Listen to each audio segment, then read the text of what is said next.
साथियों, स्वागत है आप सभी का एक बार फिर से मेरे चैनल पर। तो जैसा कि हम डीबीटी बिट-पी 2024 के क्वेश्चन पेपर के सॉल्यूशंस को देख रहे थे, उसी के क्रम में कुछ और क्वेश्चंस के सॉल्यूशंस को यहाँ पे देख लेते हैं।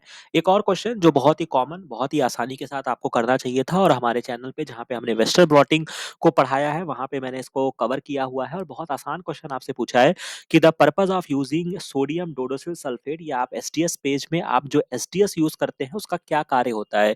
तो बहुत ही आसान बात होती है कि जो आपका एसडीएस होता है ये आपका नेगेटिव चार्ज कर देता है पूरे प्रोटीन में।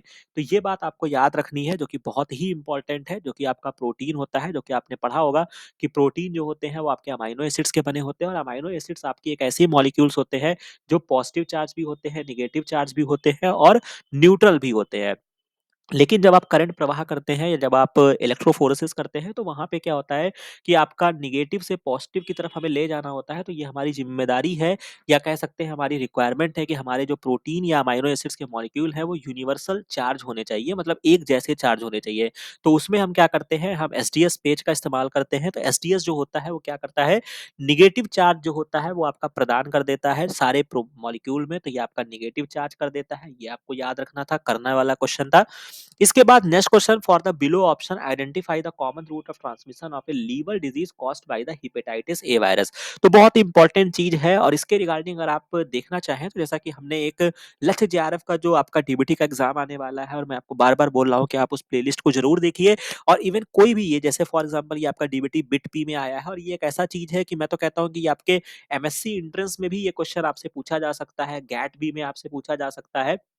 और इस पर्टिकुलर क्वेश्चन को अगर आप देखना चाहें तो मैंने एक वीडियो है जो कि आप लक्ष्य डीबीटी जेआरएफ 2023 की प्लेलिस्ट में अगर आप जाएंगे तो पार्ट 5 में मैंने वहां पे एक क्वेश्चन आया है जो कि आपके डीबीटी जेआरएफ 2020 में पूछा गया था कि हेपेटाइटिस बी होता क्या है। तो ये आपका एक वायरस इन्फेक्शन से आपकी डिजीज होती है और यहाँ पे मैंने इन सारी चीजों को कवर किया था और एक चार्ट मैंने यहाँ पे लगाया था और वही चार्ट से यहाँ पे क्वेश्चन पूछा गया है कि hepatitis A B C D E इस तरीके से आपके होते हैं, जिसमें आपका जो ए और ई होता है इनका जो कह सकते हैं कि आपका जो मोड ऑफ ट्रांसमिशन होता है वो फीको ओरल रूट से होता है और जो आपका बीसीडी होता है ये आपका ब्लड से होता है या सेक्सुअल कांटेक्ट से होता है। और इसको मैंने आपको बताया भी था कि हेपेटाइटिस बी जो होता है ये आपका एसटीडी के अंदर आता है, यानी कि आपका एक सेक्सुअली ट्रांसमिटेड डिजीज है। तो इसको याद रखेंगे। बाकी इंटरेस्टिंग जीनोम के बारे में भी याद रखेंगे कि जो आपका हेपेटाइटिस बी होता है बेटा वो आपका डबल स्टैंडर्ड डीएनए होता है और डबल स्टैंडर्ड डीएनए होता है और बाकी सब में क्या होते हैं, single standard RNA RNA RNA आपको देखने को मिलते हैं। तो बहुत क्वेश्चंस हैं जो इस पार्ट से जुड़े हुए हैं, हेपेटाइटिस से जुड़े हुए हैं। और पहली रिकॉम्बिनेंट वैक्सीन भी जो बनाई गई थी वो आपकी हेपेटाइटिस के लिए बनाई गई थी। तो ये बहुत इंपॉर्टेंट पार्ट है, आपको पता होना चाहिए था। और यहाँ पे अगर आप देखेंगे तो इसका जो राइट आंसर निकल कर आएगा वो आपका फीको ओरल ट्रांसमिशन जो होगा वो इसका राइट आंसर बनेगा। तो अगली बार से याद रखिएगा। इसके बाद एलाइजा भी हमारे चैनल पे कवर है। क्वेश्चन पूछा गया कि which of the following enzyme जो होता है आप इसमें यूज करते हैं। तो टैक पॉलीमरेज, अगर आप हमारे रिसेंट बायोटेक के वीडियोस को देख रहे हैं जो कि आप जो हमारे मेंबर्स के लिए कह सकते हैं या पेड बच्चों के लिए वहाँ पे है, अगर आपने ज्वाइन किया होगा तो वहाँ पे जिक्र किया है या नहीं तो कहीं पर भी क्वेश्चंस आए हैं वहाँ पे मैंने वहाँ पे जिक्र किया है। तो ये आप टैक पॉलीमरेज जो है ये आप पीसीआर में देखते हैं। एल्कलीन फॉस्फेटेज जो है ये आपका बहुत इंपॉर्टेंट एंजाइम है जो कि आप एलाइजा में यूज करते हैं, इसको याद रखिएगा। ठीक है। और इसके अलावा अगर आपसे पूछता है तो ये आपका हॉर्स रेडिस पेरोक्सिडेज भी होता है, उसको भी हम यूज करते हैं। ठीक है। तो आगे से याद रखिएगा। ये 3 क्वेश्चंस हो गए। हेपेटाइटिस बी हमने समझ लिया। इसके बाद एक आपका नॉर्मल क्वेश्चन मीजोफाइल्स पूछा गया है कि आपके कौन से ऐसे ऑर्गेनिज्म होते हैं, तो नाम से स्पष्ट है जो आपके मॉडरेट टेम्परेचर में रहते हैं उनको हम मीजोफिल्स कहते हैं। तो ये इसका राइट आंसर बन जाएगा। इसके बाद टेक्निक से आपसे पूछा गया कि आयन एक्सचेंज क्रोमेटोग्राफी में जो प्रोटीन मॉलिक्यूल को हम सेपरेट करते हैं वो किस बेसिस पे करते हैं। तो आयन एक्सचेंज क्रोमेटोग्राफी में हम आइसोइलेक्ट्रिक पॉइंट का इस्तेमाल करते हैं। ये भी आप थोड़ी सी भी अगर आपने टेक्निक्स पढ़ी होगी तो वहां से क्वेश्चन आपका सॉल्व हो जाएगा। इसके बाद एक और क्वेश्चन जिसमें आपसे पूछा गया कि which of the following promoter can be employed to develop a transgenic animal that can provide milk with high level of target biotherapeutic. तो यानी कि यहाँ पर भी बस आपको थोड़ा सा केवल बुद्धि का प्रयोग करना था कि मिल्क की प्रोडक्टिविटी को अगर आपको बढ़ाना है तो अगर आप कोई भी मॉडिफिकेशन कर रहे हैं तो आपको कौन सा प्रमोटर चाहिए, यानी कि जो मिल्क प्रोटीन हो उसका प्रमोटर चाहिए। तो मिल्क में कौन सी प्रोटीन होती है, आपकी केसीन प्रोटीन होती है। बस वहीं से बुद्धि लगानी थी।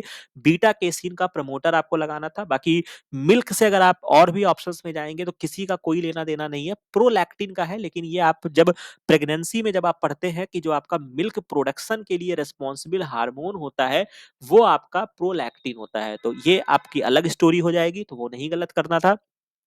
इसके बाद ये क्वेश्चन भी जो कि आपका डीबीटी जेआरएफ 2020 में ये क्वेश्चन आपसे पूछा गया है और अभी मैंने इसका प्रूफ तो मैंने नहीं लगाया है, बट अगर आप जाएंगे तो आपको मिल जाएगा। मैंने ऐसे क्वेश्चंस को सॉल्व करने का तरीका भी आपको बताया है कि आपसे पूछ रहा है कि एक प्लांट है, उसके जीनोटाइप आपको दिया गया है, तो ये कितने तरह के गैमीट को प्रोड्यूस करेगा। तो इसका बहुत ही सिंपल आपका एक फॉर्मूला होता है, जिसको हम नंबर ऑफ गैमीट का जो फॉर्मूला होता है वो 2 की पावर n होता है। तो 2 की पावर n का मतलब क्या होता है, n जो होता है ये आपके नंबर ऑफ कंट्रास्टिंग कैरेक्टर पे डिपेंड करता है। ठीक है बेटा, नंबर ऑफ कंट्रास्टिंग कैरेक्टर। तो कंट्रास्टिंग का मतलब है जैसे ए है तो ये सेम है, सी है मतलब कैपिटल ए है सेम है, कैपिटल सी है सेम है, यानी कि जो इसमें कैपिटल बी स्मॉल बी है तो हम इसको कंट्रास्टिंग कैरेक्टर बोलेंगे। तो यानी कि ये नंबर कितने हैं, एक ही तो है, कैपिटल बी स्मॉल बी। तो यानी कि अगर हम 2 की पावर 1 करेंगे तो 2 आ जाएगा। तो इसका जो राइट आंसर आपका बनेगा वो आपका 2 बनेगा। तो ये बहुत इंपॉर्टेंट है। इस तरीके से कोई भी अगर आपको जीनोटाइप दे दिया जाए तो आपको केवल उसमें कंट्रास्टिंग कैरेक्टर पहचानने हैं और 2 की पावर कर देना है। ठीक है। इसके बाद ट्रांसलेशन अगर आपने हमारे साथ पढ़ा होगा तो वहां पे भी क्वेश्चंस आप सॉल्व कर सकते हैं कि the stop codon lead to the termination of the translation because the corresponding tRNA. तो स्टॉप कोडॉन जब भी आपके होते हैं तो ट्रांसलेशन स्टॉप हो जाती है। क्यों हो जाती है? क्योंकि उनके करस्पॉन्डिंग हमारे सिस्टम में टीआरएनए नहीं होते हैं, यानी कि ट्रांसफर आरएनए हमारे पास नहीं होते हैं। तो ये भी एक बहुत बढ़िया क्वेश्चन है जो कि मैंने ऑलरेडी एक्सप्लेन किया हुआ है मेरे चैप्टर में, अगर आप जाएंगे। इसके बाद नेक्स्ट क्वेश्चन जो है जो कि आपके डीबीटी बिट पी 2023 में आपसे पूछा गया था, और यही मैं कहता हूं कि आसपास के क्वेश्चन से ही क्वेश्चन डराइव किया जाता है। और यहाँ पे उन्होंने पूछा है कि from the following option identify the process by which at least 2 different strain of influenza virus combine to form a new subtype having a mixture of the surface antigen to the original site. कह रहा है कि आपका कौन सा ऐसा process है जिसमें क्या होता है कि आप इन्फ्लुएंजा वायरस जो होते हैं वो बहुत ही कह सकते हैं ना कि मतलब ये आपस में ही उनके जो सरफेस एंटीजन होते हैं वो मिक्स होते रहते हैं, या पॉलीमॉर्फिज्म कह सकते हो, पॉलीमॉर्फी कह सकते हो, या अपने एंटीजन को चेंज हमारी इम्यून सिस्टम से बचने के लिए क्या करते हैं, ये अपने सरफेस के एंटीजन को चेंज करते रहते हैं। ठीक है। अब जब ये एंटीजेनिक चेंज की जो प्रक्रिया होती है उसमें दो टर्मिनोलॉजी आती है, एक आपका एंटीजेनिक ड्रिफ्ट होता है, एक आपका एंटीजेनिक शिफ्ट होता है। अब आप कहेंगे सर इसके लिए तो आपने कोई सेपरेट लेक्चर पढ़ाया नहीं। क्यों नहीं पढ़ाया भाई, मेरे वीडियोस देखिए ना। मेरे वीडियोस में जब आप जाएंगे, जब मैंने डीबीटी बिट पी पढ़ाया है तो लास्ट ईयर में ये क्वेश्चन आपसे पूछा गया था, जहां पे मैंने आपको ड्रिफ्ट और शिफ्ट दोनों मैंने एक्सप्लेन किया है। शिफ्ट क्या होता है कि जब कोई दो स्पीसीज में आपस में, मतलब अगर कह सकते हैं कि यहाँ पे मैंने लगाया भी है, देखो ए बी दो स्ट्रेन में अगर जेनेटिक रिकॉम्बिनेशन होके आपस में अगर आपको एंटीजन को बदल लेते हैं, तब हम उसको क्या बोलते हैं, एंटीजेनिक शिफ्ट बोलते हैं। ठीक है। एंटीजेनिक शिफ्ट तब होता है। तो यहाँ पे जो क्वेश्चन पूछा है कि दो डिफरेंट स्ट्रेन में हो रहा है, तो इसका जो राइट आंसर बनेगा वो शिफ्ट होगा। और ड्रिफ्ट कब होता है कि जब एक कोई पर्टिकुलर कह सकते हो कि पैथोजन में क्या हो जाए कि अगर पॉइंट म्यूटेशन हो जाए, तब हम उसको ड्रिफ्ट कहते हैं। तो उसको याद रखिएगा। बाकी इसको याद करने का मैं आपको ट्रिक भी बता देता हूँ। इवोल्यूशन के पीछे आप लोग बहुत परेशान रहते हैं, तो इवोल्यूशन में आप एक जेनेटिक ड्रिफ्ट पढ़ते हैं। ठीक है। तो जेनेटिक ड्रिफ्ट कहीं ना कहीं म्यूटेशन वगैरह से लेना देना होता है, तो आप इसको वहां से कोरिलेट करके याद रख सकते हैं कि जब भी ड्रिफ्ट होता है वहां पे म्यूटेशन होता है। और आप यहाँ पे देख सकते हैं कि कितनी गहरी बातें आपको ऑलरेडी बता दी गई है, बस आपका काम, और मैंने यहाँ पे हाईलाइट भी किया। मुझे पता है कि ये क्वेश्चंस एग्जाम में पूछे जाएंगे, इसी वजह से मैंने इस टाइटल में भी लिख दिया बेटा, एंटीजेनिक ड्रिफ्ट एंड शिफ्ट। तो ये आपके लिए इंपॉर्टेंट था। अब आपकी जिम्मेदारी है कि आप इसको पढ़ते हैं नहीं पढ़ते हैं। बाकी कुछ और क्वेश्चंस जो बचेंगे उनको हम नेक्स्ट पार्ट में डिस्कस करेंगे। तो यहाँ पर भी आपने काफी कुछ सीखा होगा, समझा होगा। आशा है कि ये वीडियो, ये इन्फॉर्मेशन, ये सारी चीजें आपको अच्छी लगी होंगी। इस चैनल को लाइक से और सब्सक्राइब जरूर कर लीजिएगा। बाकी मिलते हैं नेक्स्ट वीडियो में नेक्स्ट इन्फॉर्मेशन के साथ। Thank you very much.